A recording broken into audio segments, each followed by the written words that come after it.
We always like to show the human touchstones to this story, so let's bring in Cuban human rights activist and founder of Cuba Decides, Rosa María Payá. Nice to have you with us. Thank you so much for joining us on CBS News 24/7.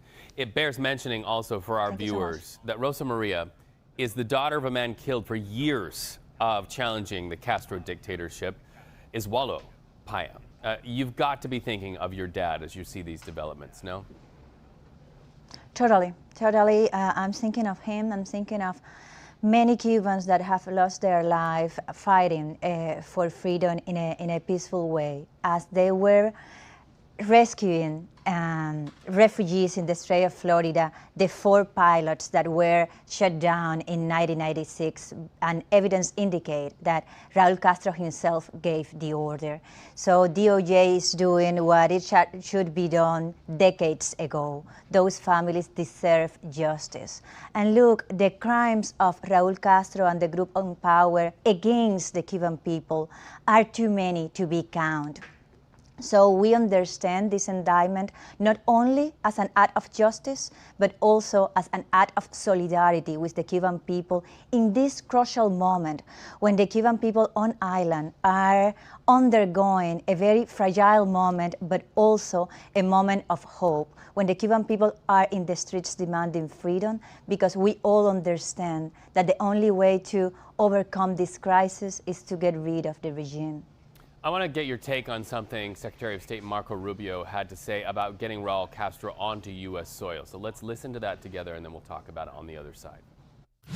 Well, that was a grand jury in South Florida returned an indictment on Raúl Castro. It has nothing to do with us.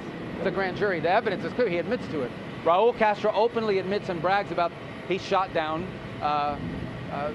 civilian, gave the order to shoot down civilian airplanes. And how would you get him here? Well, I'm not going to talk about how we're going to get him here. If we were trying to get him here, why would I say to the media what our plans are about that? I know you have to ask, but why would I answer that? The bottom line, there's a lot. At that point, he becomes a fugitive of American justice. And, well, you know, if there's an announcement, we'll tell you afterwards, not before.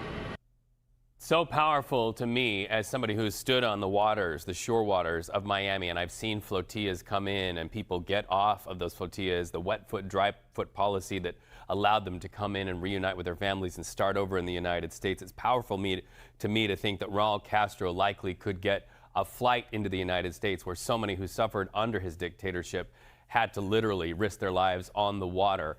If he is not brought back to the United States, and if in fact this ends up being a paper indictment for a man in his 90s, what kind of message will that send, and how will that impact your family? On island is unsustainable.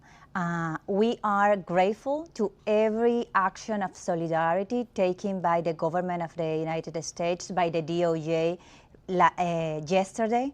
But the reality is that the Cuban people has been in the streets demanding freedom because it is an existential situation for us. We need the international pressure. We are grateful that the U.S. is now ready, willing, and implementing that pressure over the criminals in power, because that group need to leave power in order for Cuba to live. Not only is a consensus on the island, it's also a consensus in the exile that any economic transformation requires deep political change on the island, and the main democratic forces are united behind a transition plan to be able to accompany the Cuban people and go from this totalitarian catastrophe to the day in which we could have free, fair, and multi-party elections. That requires civic mobilization, and people are in the street demanding it. That requires a democratic alternative, and the democratic forces of the Cuban people or on and off the island are together and pushing for that transition plan. But that also requires bold action and pressure from the international community. And today, the best ally of the Cuban people is the government of the United States under the leadership of President Trump and Secretary Rubio. Well, as you consider the circumstances there on the island, and you think about the dire situation under current leadership, if Raúl Castro is out and the leadership is decimated, of course, leadership that's tied to Fidel Castro and all of the brutality there, What's next for Cuba? Are the Cuban people starting to talk about who they would like to lead them?